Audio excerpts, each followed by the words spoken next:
የአላህ ተዓላ ትእዛዝ ያዘዘው ነገርና የከለከለው ጉዳይ ላይ ቀጥ ብለው የሚቆሙ እና የማይቆሙ ሰዎች ምሳሌያቸው እንደ አንድ መርከብ ላይ እንደተሳፈሩ ሰዎች ነው። ታች ያሉት ውሃ ባስፈልጋቸው ጊዜ ምን የሚል ሐሳብ አመጡ? እኛ እናንተን ሳናስቸግር ውሃ እንድናገኝ መርከቧን ትንሽ ብንሸነቁራትስ ብንከፍታትስ አሉ። ከላይ ያሉት አይ እንደዛ አርጉ ችግር የለም ብለው ካሉና ከተዋቸው ከላይ ያሉትን ታች ያሉትም ይጠፋሉ አለ አላህ። نعم السفينة مركب ብለው ያስቀመጡት ምን ነበር? ዱንያን ጠቅላላ ነበር። هكذا ወንጀል በስቶ አንዱን መከልከል ከቆመ እህት ወንድሙን ወንድም እህቱን አባት ልጁን ልጅ አባቱን ማስተዋወቅ ካቆመ ሁሉም የየራሱን ላይ ይምራ መባባል የጀመሩ ጊዜ ሁላችንም እንጠራለን። እነኛ ሰሃቦች የተከተሉት የነበሩት ዲን አሁንም እሱ ዲን ያለው ሲቀሩትና ሲያነቡት የነበረው ቁርአን አሁንም እሱ ነው ያለው። የተከተሉት ነብይ አሁንም እሱ ነው ተከተሉ የተባለው። طيب ይሄ ድክመት ይሄ መሽመድመድ ይሄ ወደ ኋላ መቅረት ከየት ነው የመጣው?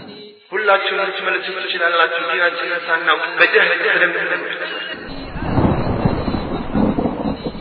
ለምን ቢባል የተቅዋን አላህ ተዓላን የመፍራት ሁኔታዎች የሚያድጉትና ውስጣችን የሚዳብሩት መቼ ነው?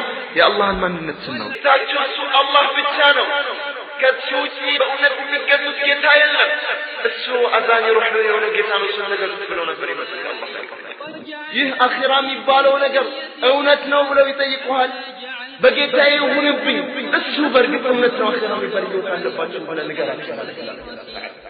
ልክ ነፍስ ከሰውነት እንደወጣች ሌላ ስም ይሰጣል። ሬሳው ወጣ ይባል።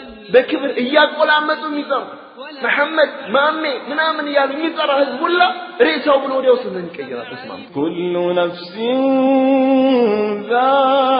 ዛኢቀቱል መውት ወነብሉኩም ቢሸሪ ወልኸይሪ ፊትነህ وإلينا ترجعون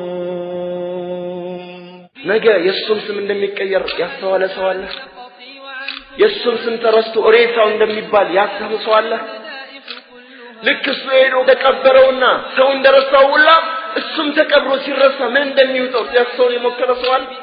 فانتبه لذلك أيها المسلم وأيها المسلمة ለዚህ እንቀቅ ነቃ ማለት ግድ አለብን ማለት ነው።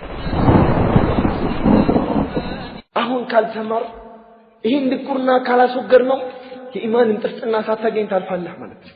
والله ለዚህ ነው እነኛ የምር ባሪያዎች አላህን ሲገዙ እጅግ ይደሰቱና والله የጀነት ሰዎች እኔ አላህን ሲገዛው እንደምደሰቱ ሊደሰቱ ከሆነ ደስተኞች ናቸው ማለት ነው ይላል አላህ ሱብሃን። ማስመሰል አላህን ይፈራ መምሰል የአንድ ወር ባሪያ ሆኖ መስጊድን ማጣበብ አይደለም።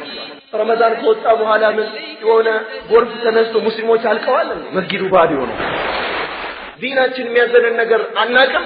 የሆነ ነገር ሲከሰት ሁሉም በራሱ ይወስንና ጥሩ ነገር ከመስራት ይልቅ ስህተት የሚፈጽመው ይበዛል። እዚህ ነው ሲጣላ አውጉበ ይሰራል። እዚህ ነው አዛን ይባል ሆኖ ይደፋል። ይሄ ነው ህይወት። እዚህ ላይ ነው ኢስላም የምትኖረው። እዚህ ላይ ነው መውደቁ። እዚህ ላይ ነው ማለት ነው። ولا أخذ عن الفجور